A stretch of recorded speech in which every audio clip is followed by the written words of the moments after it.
World மேப்லயே வெளி உலகத்தோட எந்த ஒரு தொடர்பும் இல்லாத டிஃப்ரெண்டான கண்ட்ரி தான் நார்த் கொரியா. அங்க ஃபாலோ பண்ணக்கூடிய விசித்திரமான சட்டங்களை பத்தி தான் இன்னைக்கு நம்ம பார்க்க போறோம்.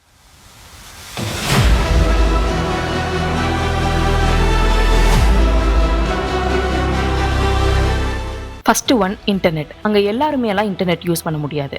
நார்த் கொரியால நம்ம யூஸ் பண்ற யூடியூபா இருக்கட்டும், கூகுள், வாட்ஸ்அப் இது எல்லாமே government leaders, ruling party, scientist, hackers இவங்கெல்லாம் தான் யூஸ் பண்ண முடியும். இதையும் தாண்டி சில எலைட் பீப்புள் இதை யூஸ் பண்ணுவாங்க. அப்படி யூஸ் பண்றதா இருந்தாலும் finger print scan, surveillance software, monitoring இது எல்லாமே அங்க கம்பல்சரி. இது ஒரு பக்கம் இருந்தாலும் சாதாரண மக்களுக்கு இன்டர்நெட் அப்படின்றது ஒன்னே கிடையாது. அவங்க யூஸ் பண்றதுக்கு லோக்கலா இன்ட்ராநெட் அப்படின்னு ஒன்னு கிரியேட் பண்ணி தான் எல்லாரும் யூஸ் பண்றாங்க. நார்த் கொரியால யூஸ் பண்ற கேலண்டர் கூட நம்மள மாதிரி கிடையாது.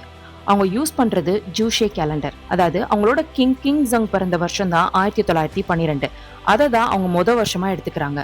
அப்பல இருந்து இப்ப 2024 வரைக்குமே இந்த கேலண்டரை ஃபாலோ பண்ணிருக்காங்க. அதாவது ஜூஷே 113வது வருஷம் வரைக்கும். இப்ப மறுபடியும் நம்ம என்ன யூஸ் பண்றோமோ நார்மலா அதுக்கே வந்திருக்காங்க. நார்த் கொரியால மதமே கிடையாது. அவங்க தங்களை மதமற்ற நாடா அறிவிச்சிருக்காங்க. நார்த் கொரியால இதுக்கு முன்னாடி பாத்தீங்கன்னா புத்திசம், கிறிஸ்டியானிட்டி இது எல்லாத்தையுமே ஃபாலோ பண்ணிருந்திருக்காங்க. ஆனா இப்ப அதுக்கான சுதந்திரம் கிடையாது. இன்னைக்கு பைபிள் வச்சிருந்தாலும் சரி, இல்ல நீங்க வேற மதத்தை ஃபாலோ பண்ணாலும் சரி, அங்க மரண தண்டனை தான் உங்களுக்கு கிடைக்கும். அங்க நாட்டு தலைவர்களை மட்டும்தான் கடவுளா பார்க்கணும். அவங்க சொல்ற விஷயங்களை தான் பெருசா போதிக்கணும் அப்படின்றது அங்க இருக்கக்கூடிய சட்டம். 3 ஜெனரேஷன் பனிஷ்மெண்ட். இப்போ ஒருத்தர் கவர்மெண்ட்டுக்கு எதிராக ஏதாவது தப்பு பண்ணிட்டாரு அப்படின்னா அவரு, அவங்க பேரண்ட்ஸ், அவங்க குழந்தைங்கன்னு 3 ஜெனரேஷனுக்குமே பனிஷ்மெண்ட் கொடுப்பாங்க. இதுக்கு பேர் தான் கில்ட் பை அசோசியேஷன். அதாவது ஒருத்தர் பண்ண தப்புக்கு அந்த குடும்பம் மொத்தமுமே பொறுப்பேற்றுக்கணும். நார்த் கொரியால டிவியில மொத்தமே 4 சேனல் மட்டும்தான் இருக்கும். அதுவும் எல்லாமே கவர்மெண்ட் சேனல். ஃபாரின் சேனல்ஸ் எதுவுமே பார்க்க கூடாது. ஃபாரின் மூவிஸ் பார்த்தா கூட நிறைய தண்டனை கொடுப்பாங்க. சவுத் கொரியன் மூவிஸா இருக்கட்டும், சாங்கு, டிராமா இது எல்லாம் பார்த்தா அடுத்த நிமிஷம் நம்ம ஜெயில தான் இருப்போம். அப்படி இல்லைன்னா ஃபோர்ஸ் லேபர் பனிஷ்மெண்ட் நமக்கு கொடுப்பாங்க. டிராஃபிக் லைட்ஸே அங்க இருக்காது. நார்த் கொரியாவோட கேபிட்டல் தான் பியாங்யாங். இந்த மாதிரியான பெரிய சிட்டிஸ்ல கூட டிராஃபிக் லைட்ஸ் ரொம்ப கம்மியா வச்சிருப்பாங்க. ஏன்னா அங்க பிரைவேட் கார்ஸ் எல்லாமே ரொம்ப கம்மி தான். எப்பவுமே ரோடு ரொம்ப காலியா இருக்கும். இதுக்கான தேவையும் அங்க இருக்காது.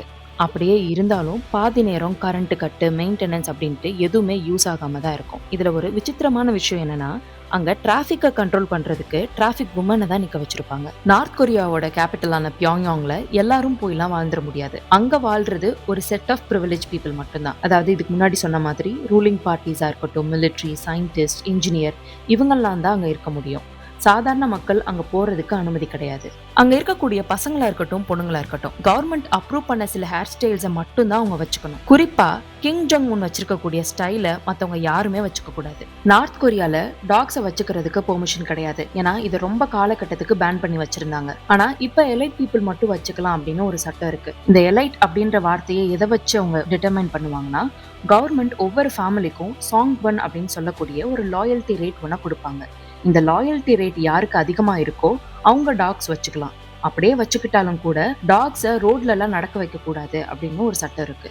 ஸ்கூல்ஸ்லாம் கிம் ஃபேமிலியோட ஹிஸ்ட்ரி, அவங்களோட வாழ்க்கை, அப்புறம் அச்சீவ்மெண்ட்ஸ் இது எல்லாத்தையும் தான் குழந்தைங்க தினமும் படிப்பாங்க.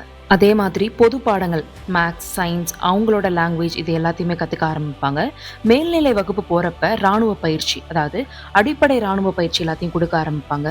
அங்கே ஆயுதம் பற்றிய அறிமுகத்தை கொடுப்பாங்க. அதுக்கப்புறம் நாட்டை எப்படி பாதுகாக்கணும் அதுக்கான லெசன்ஸ் எல்லாம் அங்கே கற்றுக் கொடுப்பாங்க. நார்த் கொரியாவில் 12 ஆண்டு கட்டாய கல்வி இருக்கு. அண்ட் அதே மாதிரி அங்கே இருக்கக்கூடிய ஸ்கூல்ஸ் எல்லாமே கவர்மெண்ட்டுக்கு கீழே தான் கண்காணிக்கப்படும். ஸோ நார்த் கொரியாவில் பின்பற்றக்கூடிய இந்த மாதிரியான சட்டங்களை பற்றி நீங்கள் என்ன நினைக்கிறீங்க அப்படின்றத மறக்காம கமெண்ட் செக்ஷன்ல சொல்லுங்க. That's the end of the story. இந்த மாதிரி இன்ட்ரெஸ்டிங்கான ஸ்டோரிஸ் உங்களுக்கு பிடிச்சிருந்தா நம்ம சேனலை சப்ஸ்கிரைப் பண்ணுங்க, ஷேர் பண்ணுங்க. அடுத்த எக்ஸைட்டிங் ஸ்டோரியில சந்திக்கலாம். See you all.